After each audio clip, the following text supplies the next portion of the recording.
আসসালামু আলাইকুম। সংবাদে আপনাদের সবাইকে স্বাগত জানাচ্ছি। আমি ফিরোজ তোহা। শুরুতেই সংবাদ শিরোনাম। বাংলাদেশের সর্বশেষ গুরুত্বপূর্ণ আপডেট সংবাদে আপনাকে স্বাগত। শুরুতেই সংবাদ শিরোনাম, পরে বিস্তারিত। শুরুতেই জানাবো, পায়ে পড়ে ঝগড়া করলে বাংলাদেশের মানুষ ভারতমুখী হবে না। নৌপরিবহন মন্ত্রণালয়ের উপদেষ্টা ব্রিগেডিয়ার জেনারেল অবসরপ্রাপ্ত এম সাখাওয়াত হোসেন বলেছেন, ভারত বন্ধুসুলভ আচরণ খারাপ করছে। পায়ের উপর পড়ে ঝগড়া করলে বাংলাদেশের মানুষ ভারতমুখী হবে না। আজ দুপুরে চাঁদপুর আধুনিক লঞ্চ টার্মিনাল কাজের অগ্রগতি পরিদর্শন শেষে সাংবাদিকদের এক প্রশ্নের জবাবে তিনি এসব কথা বলেন। এরপর জানাবো, চিন্ময় দাসের পক্ষে আইনজীবী নেই, পেছালো চিন্ময় দাসের জামিন শুনানি।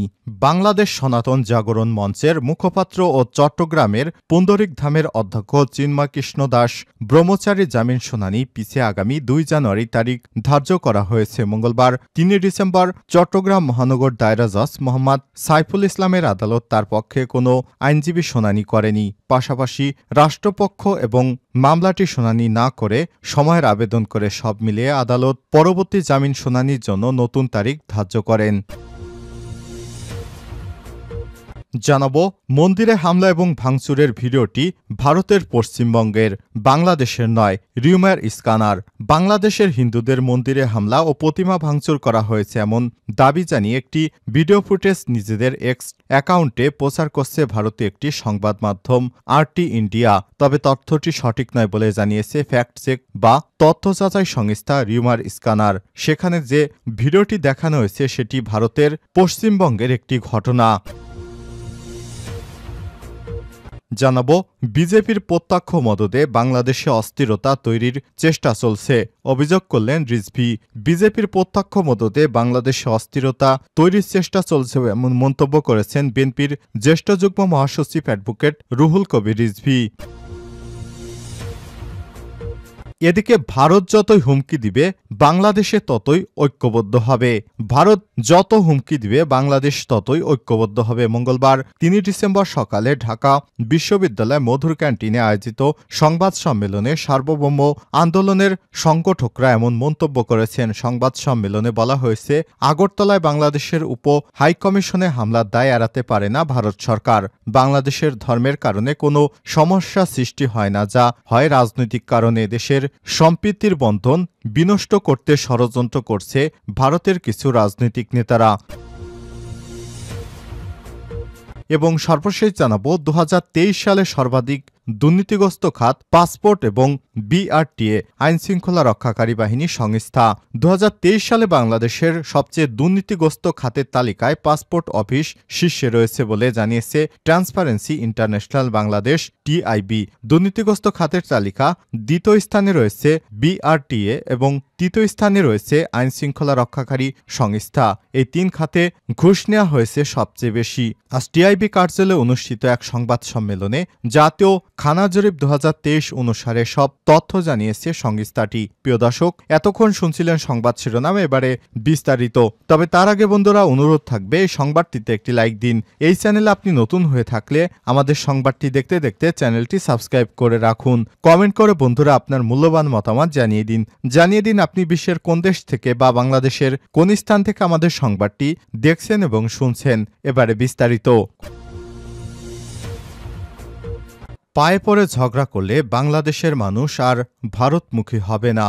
নৌপরিবহন মন্ত্রণালয়ের উপদেষ্টা ব্রিগেডিয়ার জেনারেল অবসরপ্রাপ্ত এম সাখাওয়াত হোসেন বলেছেন, ভারত বন্ধুত্বসুলভ আচরণ খারাপ করছে। পায়ে পড়ে ঝগড়া করলে বাংলাদেশের মানুষ আর ভারতমুখী হবে না। মঙ্গলবার 3 ডিসেম্বর দুপুরে চাঁদপুর আধুনিক লঞ্চ টার্মিনাল কাজের অগ্রগতি পরিদর্শন শেষে সাংবাদিকদের এক প্রশ্নের জবাবে তিনি এসব কথা বলেন।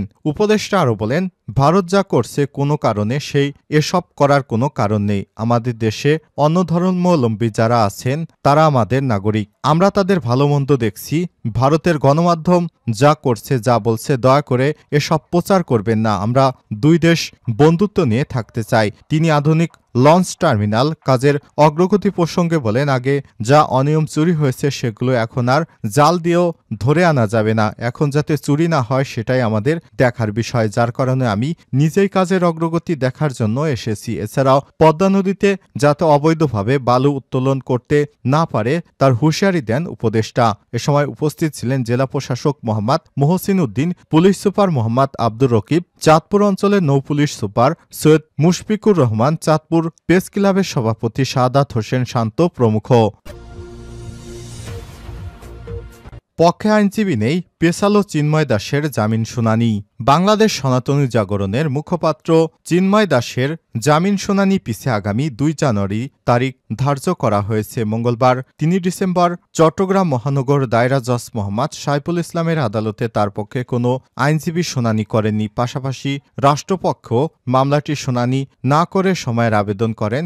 সব মিলে আদালত পরবর্তী জামিন শুনানির জন্য নতুন তারিখ ধার্য করেছে। চট্টগ্রাম আদালতের সহকারী public prosecutor PP advocate Enamul Haque এসব তথ্য নিশ্চিত করেছেন। তিনি বলেন, আজ চিন্ময় দাসের পক্ষে কোনো আইনজীবী আদালতে উপস্থিত ছিলেন না। পাশাপাশি রাষ্ট্রপক্ষ শুনানির জন্য সময়ের আবেদন করেন। আদালত জামিন শুনানির জন্য 2025 সালের 2 জানুয়ারি দিন ধার্য করেছে। যেহেতু শুনানি হয়নি, এ কারণে আসামি পক্ষের উচ্চ আদালতে যাওয়ার কোনো সুযোগ নেই। আবার দায়রা জজ আদালতের অপেক্ষমান থাকার কারণে ম্যাজিস্ট্রেট আদালতও জামিন শুনানি করার সুযোগ নেই। গত 26 নভেম্বর চিন্ময়ের জামিন আবেদন নামঞ্জুর করে আদালতে তাকে কারাগারে নেওয়ার সময় মুক্তির দাবি বিক্ষোভরত হাজার খানেক অনুসারীদের সঙ্গে সংঘর্ষ হয় পুলিশের। পরে ত্রিমুখী সংঘর্ষে কুপিয়ে হত্যা করা হয় সাইফুল ইসলাম আলিফ নামে এক রাষ্ট্রপক্ষের হাইকোর্টের আইনজীবীকে, যিনি সরকারি কৌশলী হিসেবে নিযুক্ত হয়েছিলেন সম্প্রতি। আইনজীবী আলিফ খুন এবং আদালত প্রাঙ্গণে পুলিশের উপর হামলা, গাড়ি ভাঙচুরের অভিযোগে পৃথক 2টি মামলা করেন তার বাবা এবং ভাই। বাবার করা হত্যা মামলায় 31 জনকে আসামি করা হলেও ভাইয়ের করা মামলায় এজাহার নামেও আসামি করা হয় 116 জনকে। সেই মামলায় চিন্ময় কৃষ্ণের আইনজীবী শুভাশিস শর্মা 33 নম্বর আসামি। এছাড়াও তার অনুসারী আরও 50 জনের অধিক আইনজীবীকে আসামি করা হয়েছে। গত 25 অক্টোবর চট্টগ্রামের লালদিঘি মাঠে সমাবেশ হয়। সনাতন জাগরণী মঞ্চ ব্যানারে ওই সমাবেশের অন্যতম উদ্যোক্তা ও মুখপাত্র ছিলেন চিন্ময়। এরপর বাংলাদেশ সনাতনী জাগরণ মঞ্চ, বাংলাদেশের সম্মিলিত সংখ্যালঘু জোট নামে 2টি সংগঠন বাংলাদেশ সম্মিলিত সনাতনী জাগরণ জোটের ব্যানারে কর্মসূচি পালন শুরু করে। নতুন এই জোটের মুখপাত্র করা হয় চিন্ময়কে। 25 অক্টোবরে এই সমাবেশের দিন চট্টগ্রাম নগরের নিউ মার্কেট মোড়ে বাংলাদেশের জাতীয় পতাকার উপর ইসকনের গেরুয়া রঙের আরেকটি পতাকা উড়ানোর অভিযোগে রাষ্ট্রদ্রোহের অভিযোগ এনে 30 অক্টোবর কোতোয়ালি থানায় একটি মামলা দায়ের করা হয়। সেই মামলায় চিন্ময়সহ কয়েকজনের বিরুদ্ধে দণ্ডবিধি 120/খ, 124/ক, 153/ক, 109 ও 34 ধারায় অভিযোগ আনা হয়। মামলায় চিন্ময়ের পাশাপাশি চট্টগ্রামে হিন্দু জাগরণ মঞ্চের সমন্বয়ক অজয় দত্ত সহ 19 জনকে আসামি করা হয়। গত 25 নভেম্বর চট্টগ্রামে ফেরার পথে শাহজালাল বিমানবন্দর থেকে তাকে তুলে নিয়ে যায় গোয়েন্দা পুলিশ ডিবি। পরদিন তাকে চট্টগ্রাম মেট্রোপলিটন পুলিশ সিএমপির কাছে হস্তান্তর করা হয়। ওই রাষ্ট্রদ্রোহ মামলায় তাকে গ্রেপ্তার দেখিয়ে আদালতে তোলা হয়। মন্দিরে হামলা ও ভাঙচুরের ভিডিওটি ভারতের পশ্চিমবঙ্গের বাংলাদেশের নয়, রিউমার স্ক্যানার।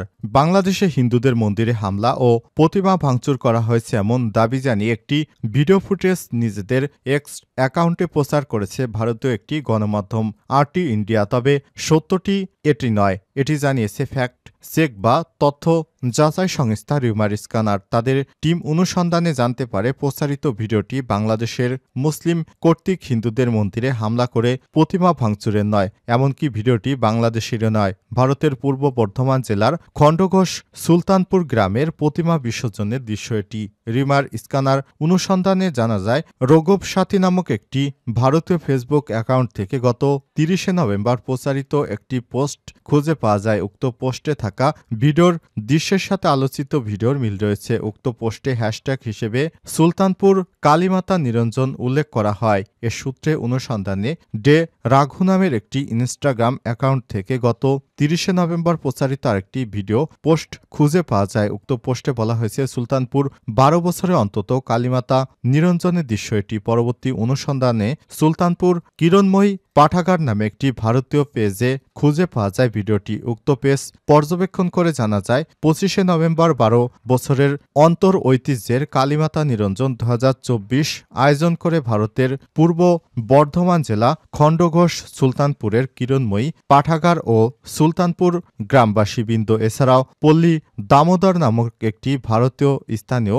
গণমাধ্যমের পেজে প্রকাশিত একটি ভিডিও প্রতিবেদন থেকে জানা যায় খণ্ডঘোষ সুলতানপুরের মণ্ডলবাড়ি দীর্ঘ 12 বছর পর অনুষ্ঠিত হয় কালীমাতা নিরঞ্জন।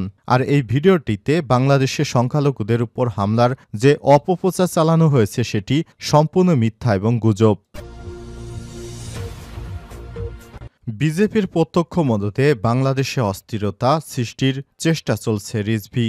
বিজেপির প্রত্যক্ষ মদতে বাংলাদেশে অস্থিরতার চেষ্টা চলছে এমন মন্তব্য করেছেন বিএনপির জ্যেষ্ঠ যুগ্ম মহাসচিব অ্যাডভোকেট রুহুল কবির রিজভী। তিনি বলেছেন, দেশের স্বাধীনতা সার্বভৌমত্ব রক্ষায় জনগণ রুখে দাঁড়াবে। বাংলাদেশ কখনোই দিল্লির দাসত্ব মেনে নেয়নি, তাদের দাসত্ব করতে বাংলাদেশ স্বাধীন হয়নি। আজ 3 ডিসেম্বর সকালে রাজধানী নয়াপল্টনে বিএনপির কেন্দ্রীয় কার্যালয়ে এক সংবাদ সম্মেলনে সব কথা বলেন তিনি। ভারতের প্রধানমন্ত্রী নরেন্দ্র মোদী এবং পশ্চিমবঙ্গের মুখ্যমন্ত্রী মমতা বন্দ্যোপাধ্যায়কে নিজেদের দেশের দিকে নজর দেওয়ার আহ্বান জানিয়ে রিজভী বলেন, সাম্প্রতিক বিষয়ে নিজেরা সচেতন হন। তিনি বলেন, সাম্প্রতিক ঘটনা বাংলাদেশকে অস্থিতিশীল করতে আন্তর্জাতিক মাস্টার প্ল্যান। রিজভী বলেন, ভারতীয় রাষ্ট্রীয় পৃষ্ঠপোষকতায় বাংলাদেশের বিরুদ্ধে অপপ্রচার চলছে। জনগণ কি চায় তা গুরুত্ব না দিয়ে আগ্রাসনের পথে হাঁটতে চায় ভারত। ভারতে শান্তিরক্ষী বাহিনী মোতায়েনের উদ্যোগ নিতে অন্তর্বর্তীকালীন সরকারের প্রতি আহ্বান জানিয়ে রিজভী বলেন, বাংলাদেশে নয় বরং ভারতে শান্তিরক্ষী মোতায়েন করা দরকার। বাংলাদেশের হাইকমিশনের নিরাপত্তা দিতে ভারত ব্যর্থ হয়েছে।